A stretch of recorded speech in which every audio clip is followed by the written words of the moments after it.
Hello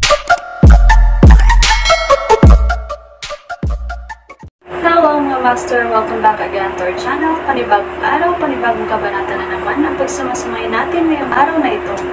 At kung bago ka sa ating channel, pag-click ang subscribe button and hit the notification bell para updated kayo sa ating mga susunod na videos.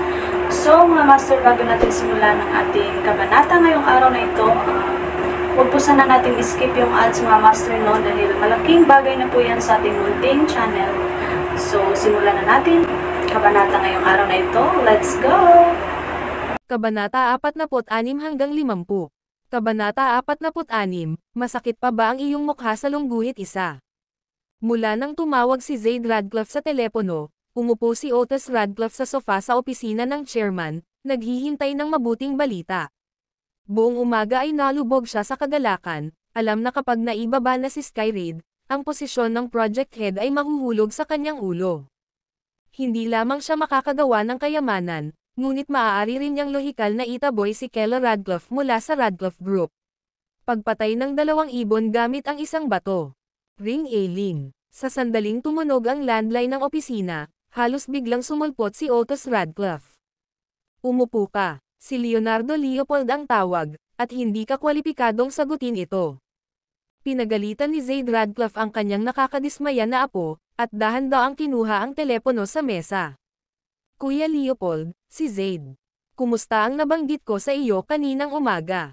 Pagkatapos ng tawag, binigyan ni Zaid Radcliffe si Leonardo Leopold ng sapat na impormasyon, kabilang ang kung paano iginiit ni Skyrid, na binabaliwala ang mga panloob na opinyon sa loob ng Radcliffe Group, na italaga si Keller Radcliffe bilang pinuno ng proyekto. Gamit ang impormasyong ito sa kamay, at ang mga maniobra ni Leonardo Leopold, ang pagbaba ng Skyrid ay magiging isang piraso ng cake. Mr. Radcliffe, sinusubukan mo akong patayin. Ang galit na dagandong ni Leonardo Leopold ay nagmula sa kabilang dulo ng telepono, mga dekada na tayong magkaibigan, at itinulak mo ako sa hukay ng apoy. Nagsisisi talaga ako, paano ko nakilala ang isang bastard na tulad mo? Nang marinig ang tugon ni Leonardo Leopold, unti-unting nawala ang ngiti sa mukha ni Zaid Radcliffe, napalitan ng pagkataranta. Lolo, naging matagumpay ba ito? Excited na tanong ni Otis Radcliffe sa gilid. Hindi na siya makapaghintay na ipahiya si Keller Radcliffe at ayaw nang maghintay pa ng ilang sandali. Lumabas ka muna. Tinakpan ni Zaid Radcliffe ang mouthpiece at bamulong, sasabihin ko sa iyo ang resulta sa isang sandali. Naramdaman niyang may mali sa tono ni Leonardo Leopold kanina. Maaaring may kaunting aksidente. Okay, hihintayin ko ang good news mo. Tumango si Otis Radcliffe, tuwang-tuwa na naglakad palabas. Pagkalabas niya ng pinto, sabik niyang inilabas ang kanyang telepono at nagpadala ng mensahe kay Keller Radcliffe, natanggal na ang dati mong siga, hintayin kang matanggal sa kumpanya. Nang magawa ang lahat ng ito, si Otis Radcliffe ay nakaramdam ng kagaanan. Lalo na ang mukha niya na namamaga dahil sa sampal ni Julius Reed ay parang medyo gamaan. Ngunit sa loob ng opisina ng chairman, kabaligtaran ang mood ni Zaid Radcliffe. Mr. Leopold, dahan-dahan lang, ano ba talaga ang nangyari? Ang mga materyales na iyon ay sapat na upang ibagsak ang Skyrid, hindi niya maisip kung anong hindi inaasahang pangyayari ang maaaring mangyari. Mr. Radcliffe, ang lahat ng ito ay ginawa ni Ovidio Cook, si Skyrid ay pupilang niya. Ngayon, hindi lang ako pinagalitan ng matindi, pero natatakot ako na hindi ako makatuluyan. Gonzales City na, pinatay mo talaga ako, ungol ni Leonardo Leopold sa telepono, nagngangalit ang kanyang mga ngipin sa galit. Matapos mapatalsik, umaasa sa kanyang mga koneksyon mula sa mahigit isang dekada na trabaho sa Titan Group, nagtanong siya sa paligid at nalaman na ang buong pangyayaring ito ay inayos ni Ovidio Cook, at si Skyrid ay isang pupi lamang. Ang pumunta sa harap ng sarili niyang amo at sanjitan ang kanyang amo, hindi ba kamatayan ang panliligaw na iyon? Sa isiping ito, nangangati ang kanyang mga ngipin dahil sa puot. Ang Titan Group ay nagkaroon ng napakalaking impluwensya sa Gonzales City, walang nang-ahas na suwayan ang mga salita ni Ovidio Cook. Dahil idineklara ng pinakamayamang tao ng Gonzales City na walang maglalakas loob na magpatrabaho sa kanya doon, tiyak na hindi na siya maaaring manatili pa. Ano? Sa kabilang dulo ng telepono, si Zaid Radcliffe ay parehong natulala. Kahit anong mangyari, hindi niya inaasahan na ang nasa likod ng kanyang apo ay si Ovidio Cop. Mr. Leopold, hindi ka nagkamali. Pagkatapos mo akong may sama sa kaguluhang ito, umaasa ka pa ring lalabas ng hindi nasaktan. Para malanawan, totoo kong iniulat ang buong pangyayari. Maghintay at tiisin ang galit ng mga Titan Group. Pagkatapos sabihin ito, galit na ibinaba ni Leonardo Leopold ang telepono.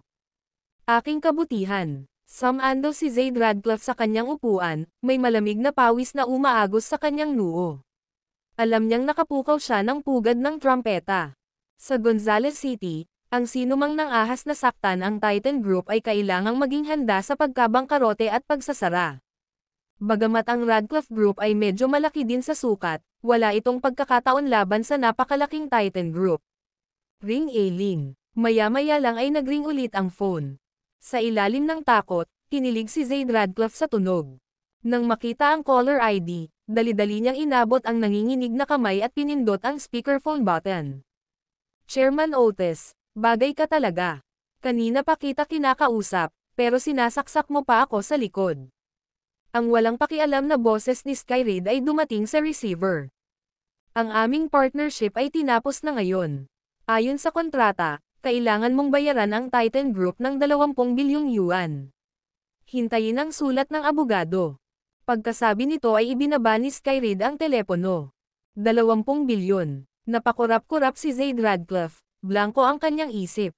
Ang kabuoang asset ng Radcliffe Group ay humigit kumulang 10 bilyon lamang na hindi nila maaaring magkaroon ng ganoong halaga, kahit na sa pagbebenta ng lahat ng kanilang pag-aari. Secretary Leo Cadia, dalhin ka agad sa opisina ko ang kontratang pinirmahan namin sa Titan Group. Nang walang oras upang mag-isip pa, kinuha ni Zaid Radcliffe ang telepono upang tawagan si Secretary Leo Cadia, na responsable sa paghawak ng mga kontrata. Hindi pa niya tiningnan ang mga detalye ng kontrata para sa pakikipagtulungan sa Titan Group. Ang General Manager, si Otis Radcliffe ang namamahala niyan, hindi nakialam si Zaid. Pagkatapos ng lahat, ang pakikipagsosyo sa Titan Group ay tulad ng isang pay na nahulog mula sa langit. Paano maaaring isaalang-alang ng Radcliffe Group kung hindi? Hindi nagtagal, pumasok si Secretary Leo Cadia sa opisina na may hawak na dokumento at itinulak ang kontrata kay Zaid Radcliffe. Sa sandaling iyon, inagaw ng isang nalulula na si Zaid Radcliffe ang kontrata at sinimulang balikan ito ng mabilis. Nang dumating siya sa pahina tungkol sa kompensasyon, natakot siya. Kung maantala ang proyekto dahil sa mga kadahilan ng nauugnay sa Radcliffe Group, dapat nilang bayaran ang Titan Group ng 20 bilyong yuan. Sinabi na ni Leonardo Leopold sa telepono na ay lalatag niya ang lahat. Nangangahulugan iyon na ang panukalang batas na ito ay tiyak na mapupunta sa Radcliffe Group, at kahit paano niya ito labanan sa korte, tiyak na matatalo siya. Baka kasuhan pa siya ni Ovidio Cop para sa corporate espionage. Chairman, okay ka lang ba? Tanong ni Secretary Leo Cadia na napansin ang maputlang mukha at malayong tingin ni Zaid Radcliffe. Tawagan si Otis. Mahinang sabi ni Zaid Radcliffe, nakapatong ang ulo sa kamay. Pakiramdam niya ay naubos ang lahat ng kanyang lakas, at anumang oras ay maaaring mahimatay siya sa opisina. Sige, sandali lang. Nang hindi na nagtanong pa, lumabas si Secretary Leo Cadia sa opisina at tinawag si Otis Radcliffe, na nakatayo sa labas ng pinto, para pumasok. Lolo, nagtagumpay ba kami? Utang namin ang lahat sa iyo na nagawa naming pangasiwaan ang mga bagay sa pagkakataong ito. Pagpasok niya sa opisina, sabik na tanong ni Otis Radcliffe. Apo, masakit pa ba ang mukha mo? Huminga ng malalim si Zaid Radcliffe, dahan-daang tumayo, at naglakad papunta kay Otis. Rad 11. Medyo kumupas na ang handprint na iniwan ni Julius Reed, ngunit nakikita pa rin ang mga bakas. Hindi na masakit. Hanggat kaya nating itaboy si Keller Radcliffe, ang pagpalo ay wala. Bagamat naramdaman niyang may mali sa kanyang lolo, hindi ito pinag-isipan ni Otis Radcliffe. Ang kanyang isip ay ganap na abala sa paghihiganti laban kina Keller Radcliffe at Julius Reed, wala siyang puwang para sa anumang bagay. Sampal, si Zaid Radcliffe, na inilabas ang lahat ng kanyang lakas, ay marahas na sinampal sa mukha si Otis. Lolo, bakit mo ako sinaktan? Nanlaki ang mga mata ni Otis Radcliffe sa hindi makapaniwala, hindi maintindihan ang nangyari. Ikaw, wala kang silbi kundi ang sirain ang mga bagay-bagay. Isinusumpa kong hindi ka magpapahinga hanggat hindi mo ako naitatuboy sa aking kamatayan. Nanginginig sa galit si Zayd Radcliffe habang itinuro si Otis at sinisigawan, sa tingin mo. Magkasama sina Kela at Skyraid. Hayaan mong sabihin ko sa iyo. Ang lalaking iyon ang pinakamayaman sa Gonzales City, si Ovidio Cook. Ngayon ang Titan Group ay ganap na tumalikod sa amin, humihingi ng 20 bilyon bilang kabayaran. Ano, si Otis Radcliffe, nakahiga sa lupa, ay hindi napigil ang malunok, saglit na nakakalimutan ang kanyang namamagang mukha. Ang video na ito ay edited by Urban Storytelling. Kabanata 47, dumating ang matandang guro isa. Lumipas ang oras hanggang alas 4 ng hapon. Si Knoxridge at ang kanyang pamilya ay nakaupo sa sofa, ang kanilang mga mukha ay puno ng pagkabalisa. Ang araw ay halos matapos, ngunit ang kumpanya ay hindi gumawa ng isang tawag sa telepono, at ito ay ginawa Knoxridge hindi mapakali. Julius Reed, hindi mo pa narinig ang huli mula sa akin ngayon.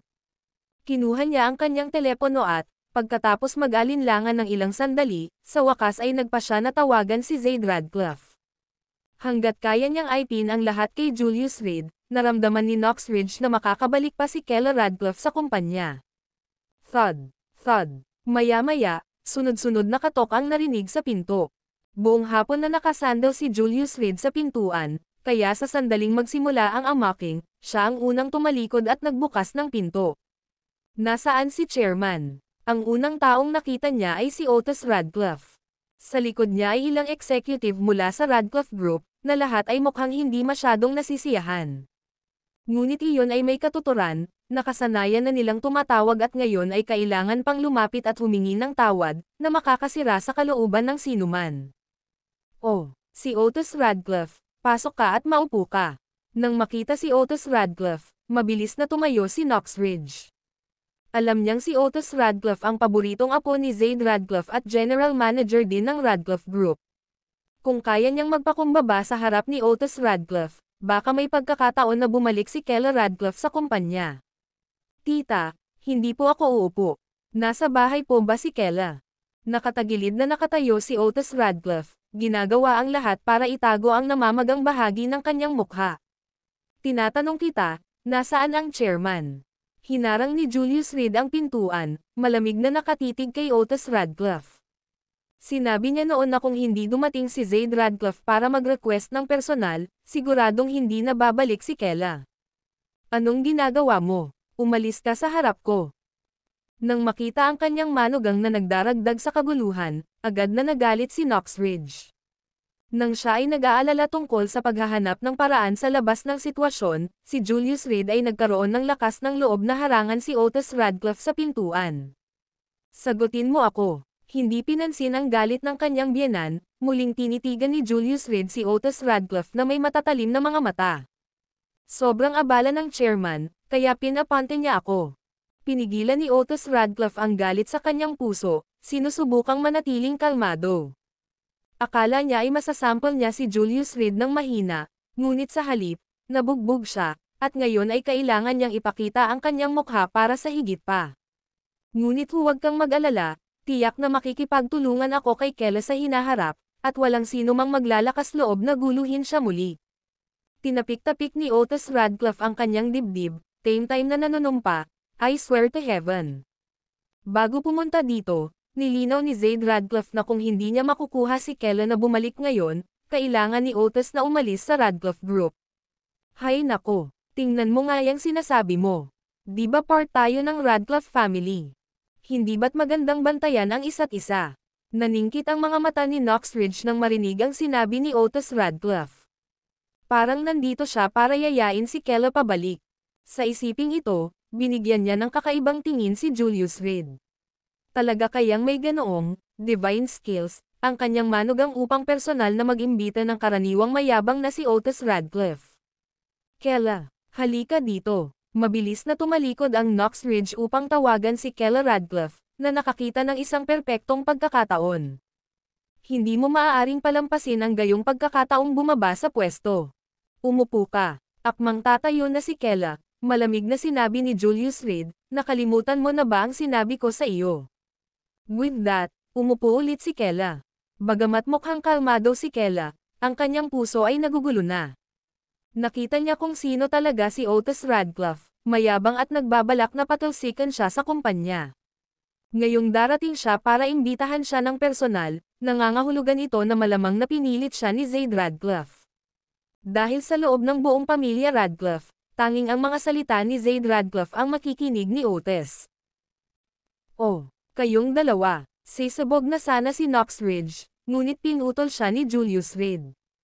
Ginagawa ko ang sinasabi ko. Kung walang sinseridad ang chairman, umalis ka na. Ang sulat ng pagbibitiw ni Kela ay nasa desk ng chairman bukas ng umaga. Si Julius Reed ay walang pakialam na tumingin kay Otis Radcliffe, ganap na hindi pinapansin ang galit na mukha ng iba. Julius Reed, huwag masyadong lumayo, hayaan mong sabihin ko sa iyo, ngayon. Bang! Bago natapos ni Otis Radcliffe ang kanyang mga salita, biglang sinipa ni Julius Reed ang isang paa sa harap ng mga executive ng Radcliffe Group. Sa loob ng kalahating oras, kung wala ang chairman at lahat ng staff ng grupo, pagkatapos ay humanda ka sa pagtanggap ng resignation letter ni Kela Radcliffe. Pagkasabi nito ay pilit niyang isinara ang pinto. Ang mga executive ng Radcliffe Group sa labas ay ganap na natulala. Anong nangyayari dito? Hindi ba laging hinihiling ni General Manager Otis Radcliffe na umalis si Kela Radcliffe sa kumpanya? Ngayong nag-aalok siya na magbitiw sa kanyang sariling kagustuhan, bakit pa rin siya nagdadala ng mga tao upang panatilihin siya? At ang ugali ni Julius Reed, bakit napakapanindigan nito? Ito pa rin ba ang walang kwentang manugang na kilala nila noon? Ano bang tinitingin-tingin mo? Nagpumigla si Otis Radcliffe sa hagdan, nanginginig sa galit. Ngunit kalaunan, inilabas niya ang kanyang cellphone at tinawagan si Zaid Radcliffe. Lolo, sinipa ako ni Julius Reed sa hagdanan. Kung hindi mo dadalhin ang lahat ng empleyado ng grupo dito sa loob ng kalahating oras, sinabi niyang magre-resign agad si Kela. Good. Hintayin mo ako. Pagkatapos ng maikling tugon, ibinaba ni Zaid Radcliffe ang tawag. Ngunit sa loob ng silid, si Knox Ridge at Burl Radcliffe ay nagmumura kay Julius Reed na parang baliw. Si Zaid Radcliffe ang kanilang ama, at alam na alam nila kung ano ang kanyang ugali. Bagamat hindi nila alam kung paano nagawa ni Julius Reed na pumunta si Otis Radcliffe at humingi ng tawad, ang ideya ng personal na pagbisita ng kanilang ama ay isang pantasya. Si Zaid Radcliffe ay mapagpasyahan at may awtoridad sa grupo, walang paraan na gagawa siya ng isang bagay na napakababa sa kanyang dignidad. At saka, ang hiling ni Julius Reed ay dalhin ang buong staff ng grupo, na talagang imposible. Lubos mong hinaranggan ang pagbabalik ni Kela Radcliffe sa grupo. Umalis ka sa paningin ko ngayon. Hindi na kita gustong makitang muli. Sa sobrang galit ni Knox Ridge, nangangati ang kanyang mga ngipin, ngunit nang maalala kung paano umatake si Julius Reed, hindi siya naglakas loob na itulak ng labis. Kung tutuusin, kahit isang sulok na kuneho ay kakagatan. Wala kang kabuluhan, anong klaseng love potion ang ibinigay niya sa iyo? Dahil hindi siya naglakas loob na hampasin si Julius Reed, tumalikod siya at sa halip ay pinagalitan si Kela. Ang kanyang anak na babae ay palaging masunurin sa kanya, ngunit nitong nakaraang 2 araw, nagsimula siyang pumanig kay Julius Reed at lumaban sa kanya. After 4:30, isasama ko si Kela at aalis. Tumangala si Julius Reed kay Knox Ridge at walang pakialam na sinabi. Ang pamilyang ito ay nakakalason, at matagal na niyang gustong umalis. Ngayong dinala na ito ni Knox Ridge, maaari na lang siyang sumakay sa alon at umalis sa lugar na ito. Tungkol naman sa bahay, binili na ito ni Aaron Jackson at fully furnished na, maaari silang lumipat sa pamamagitan lamang ng kanilang mga bag. Hey, sabi ko magwala ka. Tumayo si Knox Ridge na nasa balakang ang mga kamay, nanunuya, saan ka matutulog? Sa mga lansangan. Immune niya na walang pera ang kanyang manugang na si Julius Reed. Sasama ako sa kanya. Umupo si Kela Radcliffe sa sofa at seryosong nagsalita. Ikaw, galit na galit si Knox Ridge kaya napakuyom siya ng ngipin, ngunit bago pa siya magalit, may kumatok muli sa pinto. Ang kalahating oras ay tahimik na dumaan sa gitna ng away. Nasa bahay ba si Kela? Nang bumukas ang pinto, nakatayo si Zaid Radcliffe na nakangiti sa pasukan.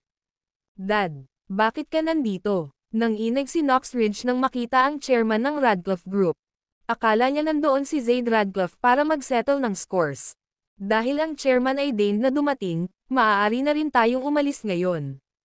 Naglakad si Julius Reed sa sofa, hinawakan ang kamay ni Kela, at tinungo ang pinto. Hoy, si Knox Ridge ay sisiga na sana, ngunit pinutol siya ni Julius Reed. Sabi ko, pagdating ng panahon, natural na aalis tayo. Julius Reed, nagdilim ang mukha ni Zaid Radcliffe. Dinala na niya ang lahat ng empleyado ng kumpanya, ngunit pinilit ni Julius Reed na kunin si Kela. Pinaglalaroan ba siya nitong tanga? Bukas, papasok si Kela sa trabaho. Habang nilalampasan niya si Zaid Radcliffe, huminto si Julius Reed, matigas ang boses. Pagkatapos ng kanyang pahayag, hinawakan niya ang kamay ni Kela at, sa ilalim ng tingin ng mga empleyado ng Radcliffe Group, pumasok sa elevator. Tumigil ka dyan. Nanginginig sa galit si Zaid Radcliffe. Ang video na ito ay edited by Herban Storytelling. Kabanata 48, tawagan si Sister sa lungguhit L. Bakit ako tumawag para huminto? Para ipahiya ka.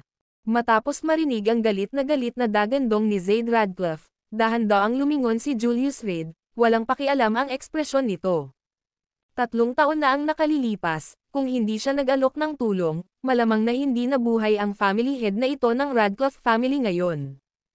Ang ganoong uri ng matigas na karamdaman, sa ilalim ng langit, bukod sa 10,000 Mountain Alliance, walang makakapagpagaling. Gayunpaman, si Zaid Radcliffe ay may katapangan na maging walang utang na loob at sinubukan ang lahat ng posibleng paraan upang sipin siya palabas ng bahay pagkatapos ng kanyang paggaling. Ang epitome ng isang maliit na tao. Paano mo makakausap si chairman ng ganyan? Nang makita ang walang pakialam na tono ni Julius Reed, nagmamadaling tumayo si Otis Radcliffe. Kumakulam na siya sa galit at ngayon ay gusto na siyang panindigan ng kanyang lolo. Tara na. Hindi man lang sinulyapan ni Julius Reed si Otis Radcliffe, hinawakan niya ang kamay ni Kela Radcliffe, at naglakad palabas, na hindi pinansin ang tagapagmanang ito ng pamilya Radcliffe. Ang paghingi ng tulong ay dapat na may hitsura ng paghingi ng tulong. Ano ito dapat? Isang banta. Mula sa sandaling nagising ang kanyang mga alaala, ang doomsday ng pamilya Radcliffe. Nakatakdang dumating ang mga miyembro. Higit sa 3 taon ng kahihiyan ay hindi magtatapos ng ganoon na lamang. Natakot si Knox Ridge sa kanyang talino. Sa karaniwang mga araw, ang salita ng matanda ay batas, at hawak niya ang ganap na awtoridad sa pamilya Radcliffe. Sino ang maglalakas loob na harapin ang ulo ng pamilya? Ngunit ngayon, ang kanyang manugang, sa hindi malamang kadahilanan, ay nangahas pang makipag-away sa pinakamakapangyarihang tao sa pamilya Radcliffe. Wala itong kinalaman kay Kela. Ideya lang ni Julius Reed. Ngayong dumating na ang mga bagay-bagay, walang awang iniwan ni Knox Ridge si Julius Reed.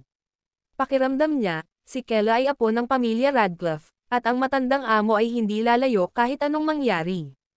Ganun ba? Kung gayon gusto ko talagang tanungin ang aking mahal na apo kung ano ang ibig niyang sabihin. Malungkot ang mukha ni Zaid Radcliffe habang nagtanong sa malalim na boses, babalik ka ba sa grupo kasama ko, o aalis ka kasama niya?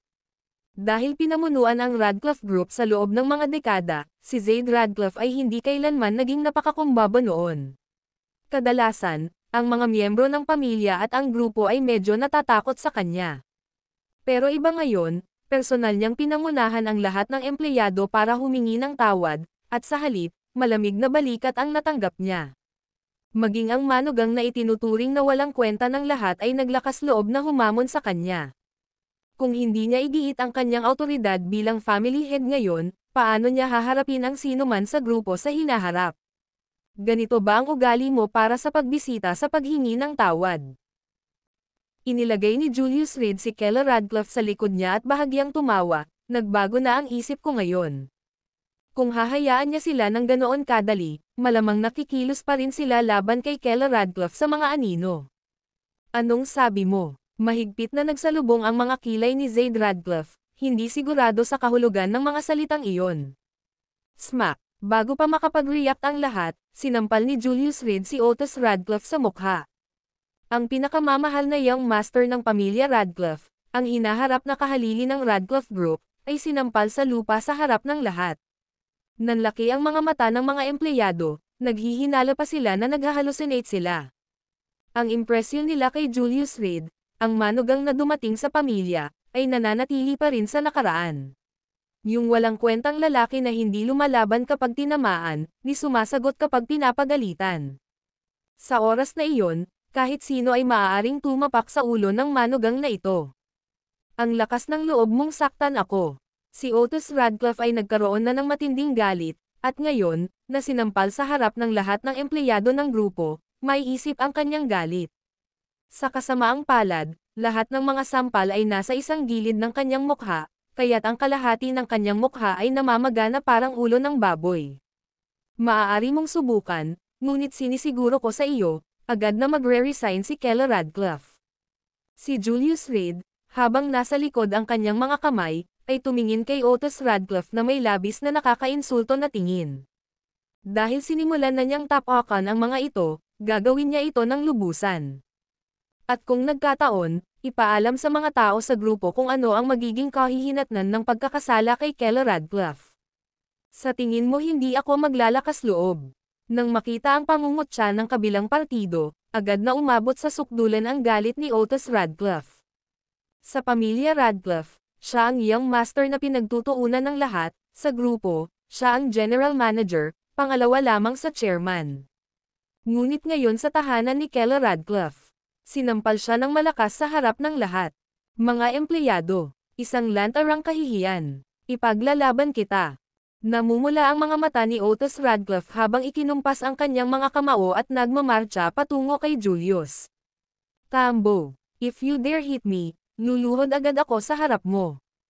Sa pagharap sa agresibong Otis Radcliffe, si Julius Reed ay hindi gaanong natakot, sa halip ay iniunat ang kanyang daliri at sinenyasan siya ng isang kawit ng kanyang kamay. Provocative, mayabang. Nanlaki ang mga mata ng mga empleyado ng Radcliffe Group, matamang pinagmamasdan ang lahat. Mabuti, ngayon ay papaluhod kita sa harap ko na parang aso. Bahagyang napaawang ang bibig ni Otis Radcliffe habang nakakuyom ang kamao. Julius, si Kela Radcliffe, medyo nag-aalala, ay lumapit, ngunit pinigilan ni Julius. Tambo, halos lahat ay nagpipigil ng hininga, tahimik na nanonood. Tama na, nang nagiging tensyonado na ang kapaligiran, at si Otis Radcliffe ay umiindayog ng kanyang kamao na may kasamang ngiti, nagpakawala si Zaid Radcliffe ng dagandong. Gusto niyang turuan ng leksyon si Julius Reed, pero kaya niya ba? Sa isang salita lang mula sa Titan Group, ang industriyang pinatatakbo niya sa loob ng mga dekada ay maglalaho na. Sa oras na iyon, hindi banggitin ang kanyang sarili, paano mabubuhay ang mga taong ito ng Radcliffe clan. Karamihan sa kanila ay pangkaraniwan, nabubuhay sa mga industriya ng pamilya, naghihintay na mamatay. Lolo, bahagyang itinaas ni Otis Radcliffe ang kanyang kilay, nakatingin kay Zaid Radcliffe na puno ng pagtataka. Kitang-kita ng lahat ang ugali ni Julius Reed ngayon, diretsyong sampalan silang dalawa. Alam niya ang ugali ng kanyang lolo, malinaw siya bilang kanyang apo. Sa pagharap sa gayong pang-aasar, paano nakatiis ang kanyang lolo na kadalasang mainit ang ulo. Huwag ka nang magsalita pa. Huminga ng malalim si Zaid Radcliffe, hindi sinasadyang kumikibot ang mga sulok ng kanyang bibig. Julius Reed, leave yourself out. Nakarating na ako dito gaya ng hinihingi mo, pwede mo nang ibalik si Kela sa kumpanya ngayon, di ba? Nang matapos siyang magsalita, nagpalitan ng tingin ang mga empleyado ng Radcliffe Group, halata sa kanilang mga mata ang pagkagulat. Ang gulo, para lang bumalik si Kela sa kumpanya. Hindi ba't ang pagbibitiw ni Kela ang lagi nilang inaasam na makita? Sa ganoong paraan, natural na maaaring pumalit si Otis bilang project manager. Ngunit paano malalaman ng mga empleyadong ito na ang Titan Group ay parang isang higanteng espada na nakasabit sa ulo ng Radcliffe Group? Ang isang bahagyang maling hakbang ay maaaring humantong sa kumpletong pag-alis. Oo, tumanggaw si Julius Reed, tapos biglang naglabas ng sampal. Sampal. Isang malinaw na marka ng mga daliri ang muling lumitaw sa mukha ni Otis. Ang sampal na ito ay para sa aking asawa. Sa loob ng 3 taon, palagi mong iniisip na sipin siya. Ngunit mayroon ka bang kakayahan? In terms of ability, You are no match for her. In terms of character, ikaw. Mga liga sa likod. Sampal. Bago pa makapag-react si Otis ay damapon na sa mukha niya ang pangalawang sampal. Yung chicken soup na pinaghirapan kong kumulo, pinakain mo talaga sa mga aso. Mula ngayon, kung mangangahas kang maging walang galang sa akin muli, pagsisisihan mo ito ng hindi paniwalaan. Julius Reed, ikaw. Sampal. Napakalakas ng ikatlong sampal kaya natumba si Otis sa lupa. Kung maglakas loob kang balewalain kami muli, ang mga kahihinatnan ay isang bagay na talagang hindi mo kayang bayaran. Diretso ang pagtapak ni Julius Reed sa kanyang dibdib, matalim ang kanyang tingin habang nakatutok ang mga kutsilyo kay Otis. Ang mga nakapaligid na empleyado ng Radcliffe Group ay nakabuka ang kanilang mga bibig, sa sobrang takot na gumawa ng tunog. Knoxridge at Burl Radcliffe ay natakot sa lugar. Ito ba ang parehong manugang na dati nilang binubuli sa araw-araw? Sa pag-iisip nito, pinagpawisan ang matandang mag-asawa. Ang Julius Reed ngayon ay parang isang mabangis na tigre, naglalabas ng nakamamatay na hangin. Julius Reed. Malakas na hinampas ni Zaid Radcliffe ang kanyang tungkod sa lupa. Ang lakas ng loob mo. Ano ang hindi ko mapangahas? Dahan-daang inalis ni Julius Reed ang kanyang paa kay Otis, na nakatingin kay Zaid Radcliffe ng may panunuya, paluhod siya sa lupa at tawagin si Kellen na 8. Ito ay isang kamatayang dagok sa espiritu. Balak niyang sirain ng tuluyan ang dignidad ni Otis. Naglalaro ka ng apoy. Napalunok si Zaid Radcliffe, puno ng lamig ang mga mata. Ang mukha ng Radcliffe family ay tuluyang natapakan ngayon ni Julius Reed. Nakausap ka na ba ng Titan Group? Tanong ni Julius Reed na may malabong ngiti. Nang marinig ito, nadurog ang puso ni Zaid Radcliffe, lalong namula ang mukha. Lumuhod ka. Sa wakas, huminga siya ng malalim at dahan-daang pumikit. Lolo, umungol sa galit si Otis, hindi naiintindihan ang kinatatakutan ng kanyang lolo kay Julius Reed. Lumuhod ka. Muling umungol si Zaid Radcliffe, nanginginig ang buong katawan sa galit. Huwag mo akong personal na baliin ang iyong mga binti. Nang marinig ang mga salita ni Zaid Radcliffe, napakatigas ni Otis na halos magbitak ang mga ngipin. Sa wakas, tumalikod siya at lumuhod sa harap ni Kella. Ate, Kabanata 49, ang paliwanag na gusto mo isa. Nang umalis si Kella Radcliffe sa kanyang tahanan, pasado alas 5 na ng hapon. Wala pang isang oras ang natitira bago dumating ang Three-Blade Group para tabyusan ang kanilang lalaki.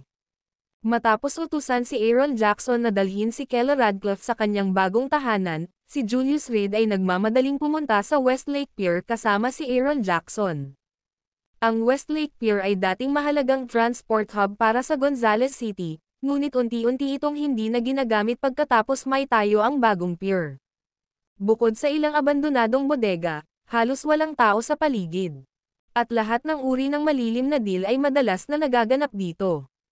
Bang! Matapos sipin ni Julius Reed ang bakal na pinto ng bodega, ang unang naamoy niya ay ang masangsang na bulok na amoy. Inayos na ni Aaron Jackson ang pagkakabit ng mga ilaw ng kuryente sa kanyang mga tauhan kaya hindi madilim ang loob ng bodega. Nakatali sa isang upuan sa likod, si Sonny Ridge ay nakagapos sa kamay at paa, tila wala ng buhay. Mahirap isipin ng iba na ang deputy manager ng Gonzales City branch ng Three-Blade Group ay maaring mauwi sa isang sira-sirang bodega tulad nito.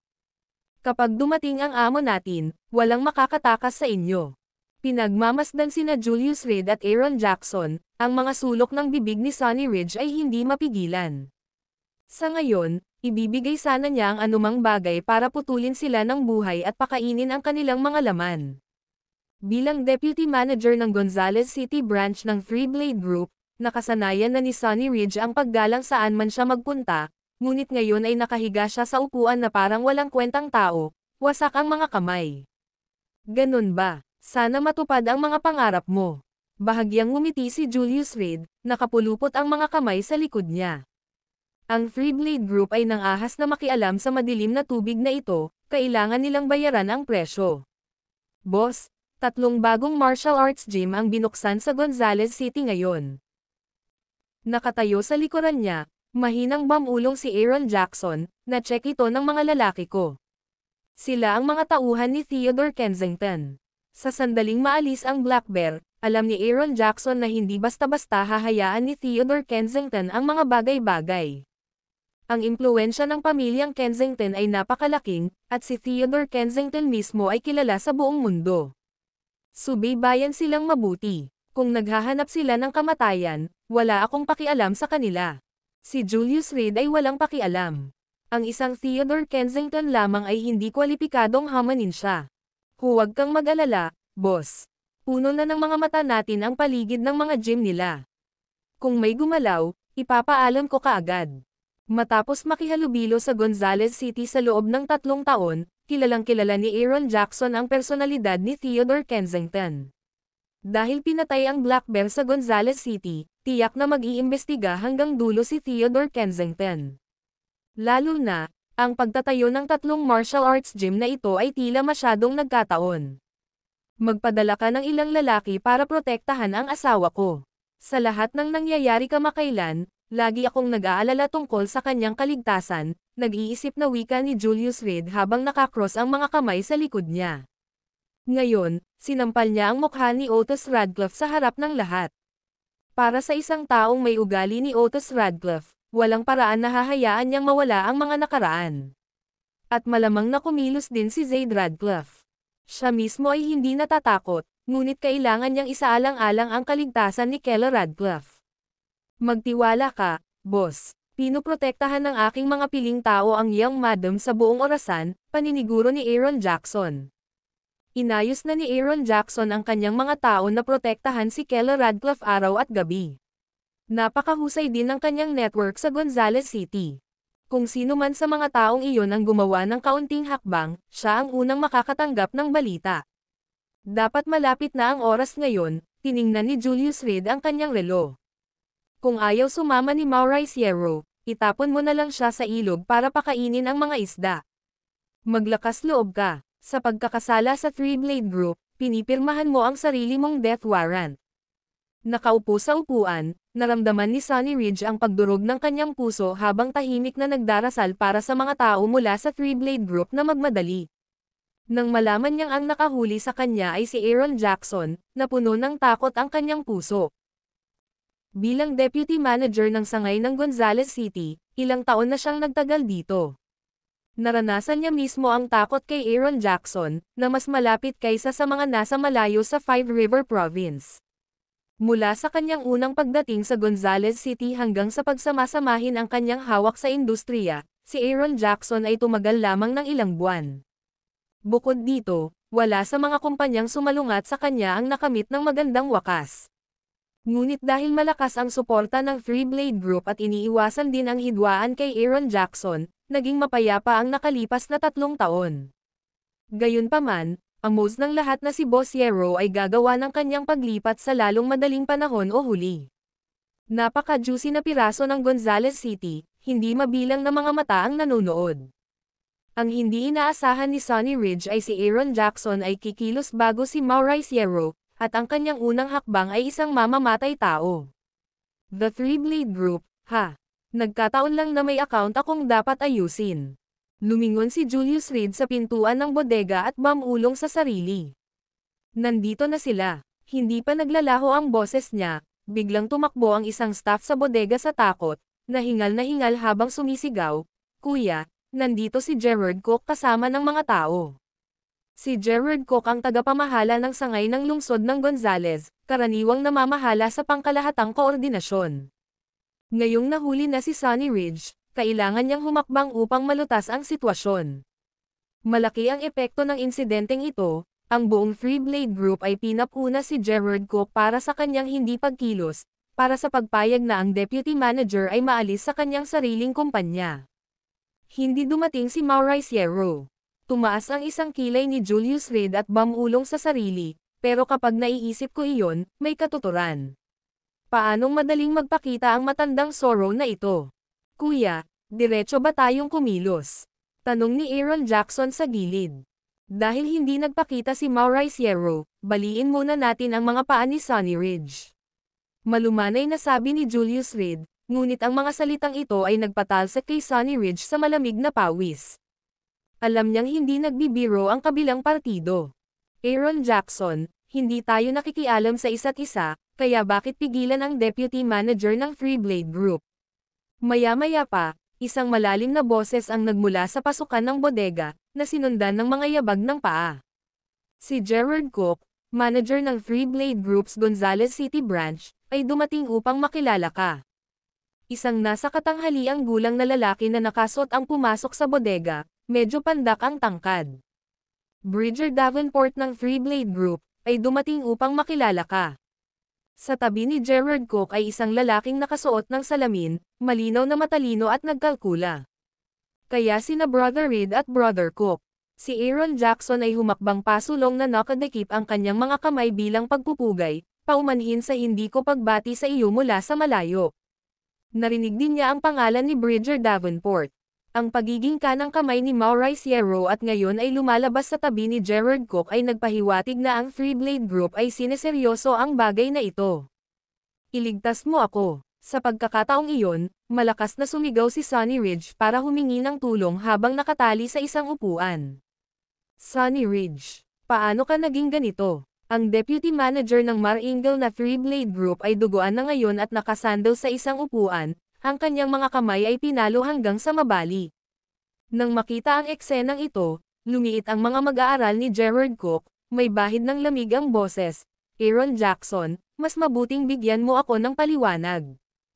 Isang paliwanag. Matamlay na lumakad si Julius Reed sa tabi ni Sonny Ridge at nagsalita, nadaya siya sa isang taya sa bar mo. Bilang boss, siya ay yumuko sa pagdaraya. Ayon sa mga alituntunin ng bar, ang pagbali sa magkabilang kamay ay hindi masyadong marami, di ba? Habang nagsasalita siya, lumingon siya at sinabing, dahil sa tingin mo ay may utang akong paliwanag sa iyo, bibigyan kita ng isa.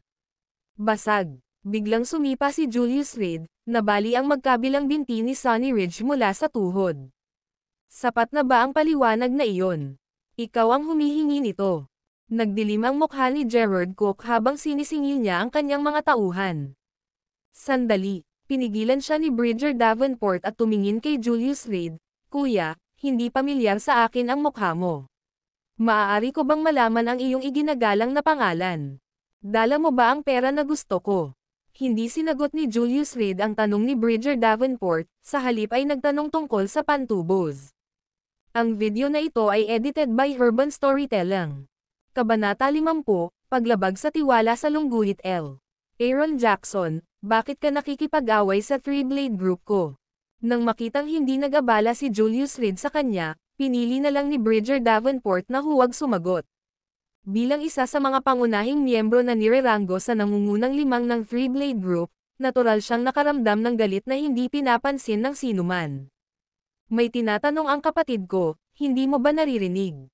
Ngunit hindi siya binigyan ni Aaron Jackson ng kasiyahan ng pagkilala, sa halip, mahigpit siyang nagtanong na may kalmado ngunit mabangis na tingin sa kanyang mukha.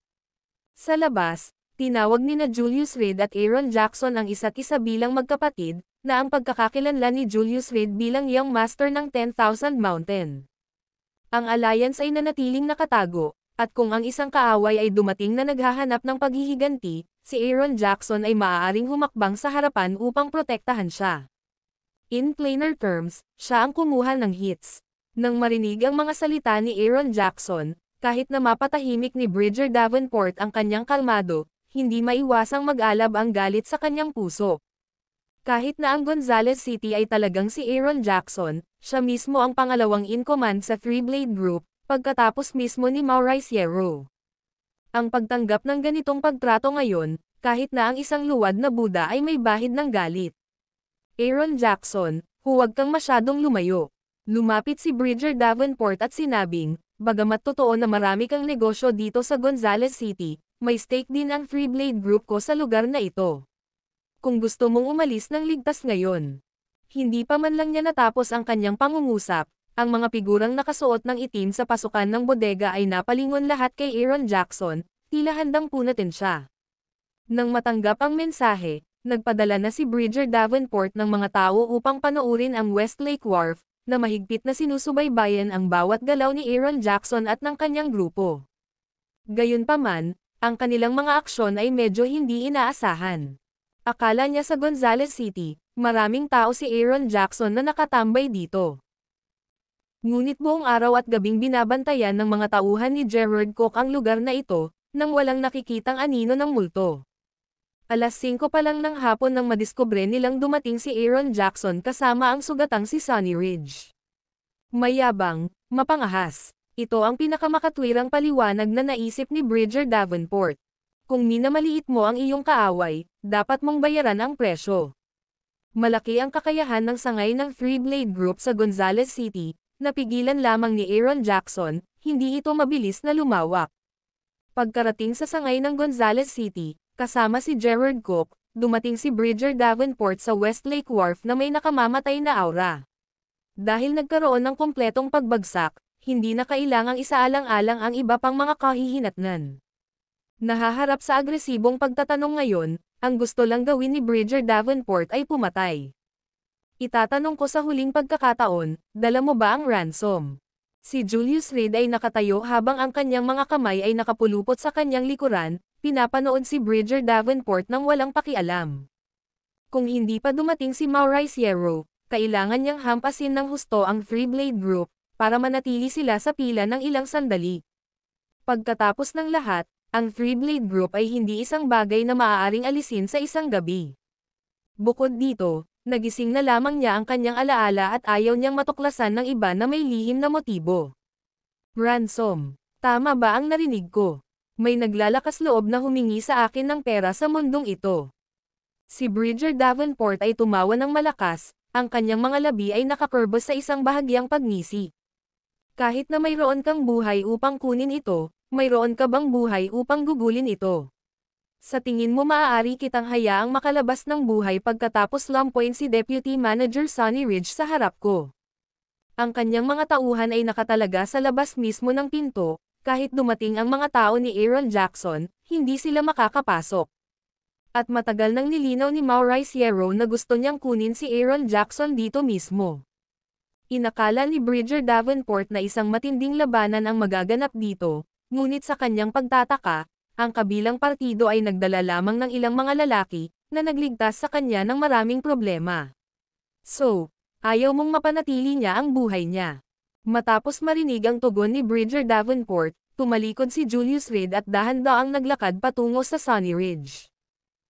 Dahil may paglabag sa tiwala, halika kolektahin mo ang iyong bangkay. Iligtas mo ako. Nang maranasan mismo ni Julius Reed ang mga pamamaraan ni Julius Reed, natakot si Sunny Ridge nang makita ang ibang lalaki na papalapit, pawis na pawis at nanginginig ang buong katawan. Tumigil ka. Hindi ka ba natatakot sa kamatayan? Si Sunny Ridge, pagkatapos ng lahat, ay sinundan si Gerard Cook sa loob ng maraming taon, at ngayon ay naririnig ni Julius Reed na binanggit ang pagpatay kay Sunny Ridge. Ang manager ng sangay ng Gonzales City ay hindi na makatayo at manood. Kung maglakas loob kang hawakan siya muli, sisiguraduhin kong wala kang lugar na malibing. Si Gerard Cook ay naging isang nangingibabaw na figure sa Gonzales City sa loob ng maraming taon, at ang kanyang mga kakayahan ay walang sinasabi. Habang nagsasalita siya, ang mga lalaking nakaitim sa likod niya ay tahimik na nagdiin pasulong. Kung hindi natin siya papatayin, mabubuhay pa ba tayo? Lumingon si Julius Reed, nag-aalok ng isang mahinang ngiti. Ang ngiti na ito ay sobrang nakakatakot, na nagtanim ng takot sa mga miyembro ng Three Blade Group. Sa katunayan, sila ay dumating ngayon na may layuning puksain ang kanilang problema hanggang sa pinakaugat, at kung palalampasan nila ang pagkakataong ito, malamang na hindi na sila makakahanap ng ganoong perpektong pagkakataon upang maalis muli si Aaron Jackson. Ganito ang iniisip ni Gerard Cook, isang lalaking nakaranas ng maraming unos, ngunit ang sinabi niya ay, kung pakakawalan mo siya at same time na humingi ng tawad, hindi na namin ito hahabulin pa. Total, ito ang Gonzales City, at ang mga tao ni Aaron Jackson, hindi naman natin sila guguluhin, di ba? Tila natatakot na hindi makapaniwala, ikanaway ni Gerard Cook ang kanyang kamay, senyales na umatras ang mga tao ng Three Blade Group, na naiwan lamang ang kanyang sarili, si Bridger Davenport, at isang elder na nakaitim. Ngayon, naniniwala ka ba sa amin? Noon pa man ay gusto ng Three Blade Group na maging kaibigan si Aaron Jackson, na mag-operate sa Gonzales City ng magkasama. Kung tutuusin, may pera na kikitain ang lahat, kaya bakit gagawa ng karahasan at pagpatay? Kung hindi alam ni Aaron Jackson kung anong klaseng tao si Maurice Hierro, halos maniwala na siya. Noong nakaraan, hiniling niya kay Maurice Hierro na magbayad ng malaking halaga para sa kanyang buhay at ginawa itong boss ng Three Blade Group, na gumapang palabas na parang aso. Paanong ang ganoong sama ng loob ay madaling makalimutan. Bukod dito, si Gerard Cook ay isang branch manager lamang, paano siya makakagawa ng ganoong desisyon? Gayunpaman, nakatuon ang atensyon ni Julius Reed sa matanda. Noong daan-daang tao ang nasa pintuan kanina, hindi niya napansin ang pag-iral nitong nakatatandang nakaitim. Ngayon, na silang tatlo na lang ang natitira, ang matanda ay lalong namumukod-tangi.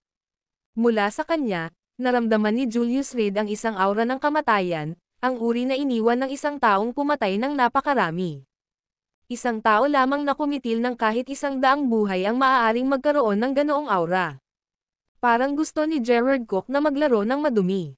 Sino itong matandang Ginoo? Bagamat alam niya ang score, nagkunwari pa rin siyang hindi niya ito namalayan.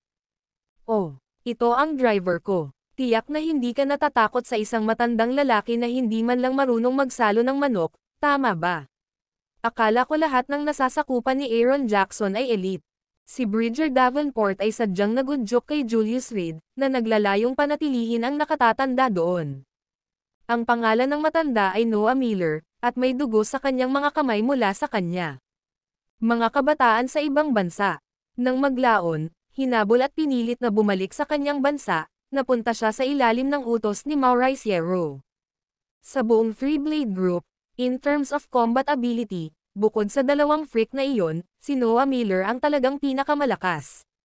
Ang desisyon ni Maurice Hierro na ipadala siya ay isang malinaw na indikasyon ng kanyang pasya na manalo sa lahat ng mga gastos. How could I? Since si Manager Cook is so sincere, then I will give Sonny Ridge back to you. Sana ay tuparin mo ang iyong salita at hindi kami bigyan ng anumang problema. Napangisi si Julius Reed sa loob. Walang magawa bilang isang manok. Ang elder na ito ay talagang isang iginagalang na figure sa Three Blade Group. Ngunit kung gusto ni Gerard Cook na maglaro, pagkatapos ay makikipaglaro siya. Makatiyak ka, kapag sinabi ni Gerard Cook ang kanyang salita, tinutupad niya ito. Bagamat hindi siya sigurado sa pagkakakilanlan ni Julius Reed, ang katotohanan na si Aaron Jackson ay tumanggo sa katahimikan ay nangangahulugan na siya ay isang taong hindi pangkaraniwan. Nagkunwaring sumang-ayon si Gerard Cook, na nangangatuwiran na walang mananatili na buhay na mga saksi, sino ang makakaalam ng kanyang pangako. Walang sinasabi ang mga patay na tao. Sige, hinihintay ka na ng mga kapatid mo. Hinawakan ni Julius Reed si Sonny Ridge, na nakaupo sa upuan, at marahas na itinulak patungo kay Gerard Cook. Sa sandaling iyon, patagang tumama ang gitnang daliri sa likod ng leeg ni Sonny Ridge. Matandang Miller, patayin mo siya. Sa sandaling mahuli niya si Sonny Ridge, sumigaw ng malakas si Bridger Davenport.